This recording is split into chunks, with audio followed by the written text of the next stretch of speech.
ಬೀದರ್ನಿಂದ ಆಗಮಿಸಿರುವಂತಹ ಶಂಕರಾನಂದ ಸ್ವಾಮೀಜಿ ಕೂಡ ಈಗ ಶ್ರೀಗಳ ಒಂದು ದರ್ಶನಕ್ಕೆ ಬಂದಿದ್ದಾರೆ. ಸಿದ್ಧಾರೂಢ ಮಠ ಬೀದರ್ನಿಂದ ಆಗಮಿಸಿದ್ದಾರೆ. ಅವರು ಕೂಡ ಒಂದು ಸ್ವಾಮೀಜಿ ಆದ ಒಂದು ಉತ್ತಮ ಒಂದು ಒಡನಾಟವನ್ನು ಹೊಂದಿದ್ರು. ಅವ್ರನ್ನೇ ಕೇಳೋಣ ಬರ್ರಿ. ಪರಮ ಪೂಜ್ಯರ ಒಂದು ಪಾದದಲ್ಲಿ ಅನೇಕ ಶರಣಾರ್ಥಿಗಳು ಸಲ್ಲಿಸುತ್ತಾ ಈ ಒಂದು ಪವಿತ್ರವಾದ ಶ್ರದ್ಧಾಂಜಲಿ ಕಾರ್ಯಕ್ರಮದಲ್ಲಿ ಪಾಲ್ಗೊಂಡ ಸರ್ವ ಶರಣರಿಗೂ ಕೂಡ ಶರಣಾರ್ಥಿಗಳು ಇಂಥ ಅದ್ಭುತವಾದ ಸ್ವಾಮೀಜಿಯವರನ್ನು ಕಳೆದುಕೊಂಡದ್ದೇ ನಮ್ಮ ಬಹಳ ದುಃಖ ಅನಿಸ್ತದೆ. ಆದ್ರೆ ಶರಣರು ಸಾಯುವುದಿಲ್ಲ, ಸಾವನ್ನು ಅರಿಯೋರು, ಮರಣವೇ ಮಾನವಮಿ ಎಂದಿದ್ದಾರೆ. ಅಂಥ ಶರಣರು ಇವತ್ತು ನಮ್ಮನ್ನು ಅಗಲಿದ್ದಾರೆ. ಅದಕ್ಕಾಗಿ ಏನಪ್ಪಾ ಅಂದ್ರೆ ಮರಾವೇ ಕೀರ್ತಿ ರೂಪು ಹೊರಾವೆ, ಇದ್ದಾಗ ನೋಡಿ ಎತ್ತಿನ ಶಕ್ತಿ, ಸತ್ತಾಗ ನೋಡಿ ಶರಣರ ಶಕ್ತಿ ಅಂದಂಗ ಅವರು ಅದ್ಭುತವಾದ ಶಿಲಾಮಂಟಪದ ಸಂಸ್ಥಾಪಕರು. ಅನೇಕ ವಚನ ಸಾಹಿತ್ಯಗಳನ್ನು ಉಳಿಸಿಕೊಂಡು ಬಂದ ಪೂಜ್ಯರು. ಅನೇಕ ಭಕ್ತಾದಿಗಳಂದ್ರೆ ಯಾವ ದುಃಖದಿಂದ ಬಂದಿರ್ತಾನ ಅವನ ಮನೆಗೆ ನಕ್ಕೋತ್ ಹೋಗುವಂತ ಮಾಡಿದಂಥ ಪೂಜ್ಯರು. ಅಂಥ ಪೂಜ್ಯರು ಏನಪ್ಪ ಅಂದ್ರೆ ನಮ್ಮೆಲ್ಲರೂ ಇವತ್ತು ಭಾಳ ದುಃಖ ಆಗ್ಯದ. ಆದರೂ ಕೂಡ ಏನಪ್ಪ ಅಂದ್ರೆ ಶರಣರು ಯಾವಾಗಲೂ ಇದ್ದವ್ರೆ. ಅದಕ್ಕಾಗಿ ಏನಪ್ಪ ಅಂದ್ರೆ ಅವರು ಮಾಡಿದಂಥ ಕಾರ್ಯ ನೋಡಿದ್ರೆ ಶ್ಲಾಘನೀಯವಾಗ್ಯದ. ಅನೇಕ ಸಂತ ಮಹಾತ್ಮರಿಗೆ ಏನಪ್ಪ ಅಂದ್ರೆ ತಮ್ಮದೇ ಆದ ಕೊಡುಗೆಯನ್ನು ಕೊಟ್ಟಿದ್ದಾರೆ. ಈ ನಮ್ಮದೊಂದು ಸಮಾಜಕ್ಕಾಗಿ ಇವತ್ತೊಂದು ದೊಡ್ಡ ವಸ್ತು ಕಳೆದುಕೊಂಡಂಗಾಗ್ಯದ.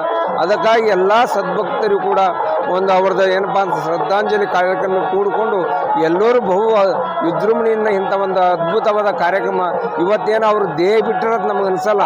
ಅವ್ರದ್ದೊಂದು ಜಾತ್ರೆನೇ ನಡೆದದ ಅನ್ನಂಗೆ ಅಂಥ ಒಂದು ಅದ್ದೂರಿಯಲ್ಲಿ ನಡೆದದ. ಅಂಥ ಪೂಜ್ಯರು ಇನ್ನು ಮುಂದೆ ಸಿಗಬೇಕು ಭಾಳ ಕಠಿಣ.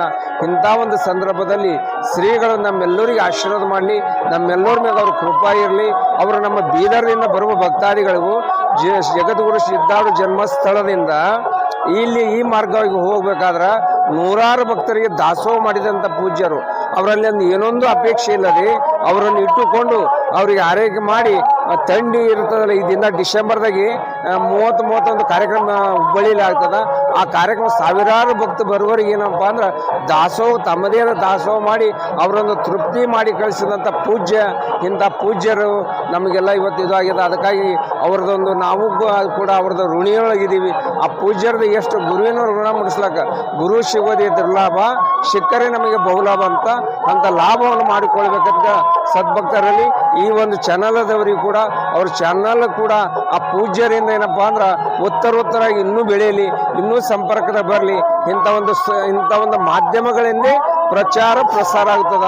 ಅವರು ಒಳ್ಳೆಯ ರೀತಿಯಿಂದ ಶಾಂತ ರೀತಿಯಿಂದ ಅಂತ ಪ್ರಚಾರ ಪ್ರಸಾರ ಮಾಡಿದಂಥ ಈ ನಂದಿ ಚಾನಲದವರಿಗೆ ಜಗದ್ಗುರುಗಳು ಹಾಗೂ ಒಂದು ಅಪ್ಪಾಜಿಯವರು ಅವ್ರ ಮ್ಯಾಗ ಕೃಪಾ ಮಾಡಲಿಕ್ಕೆ ನನ್ನ ಎರಡು ಮಾತುಗಳು ಮುಕ್ತಾಯ ಮಾಡ್ತಾರೆ.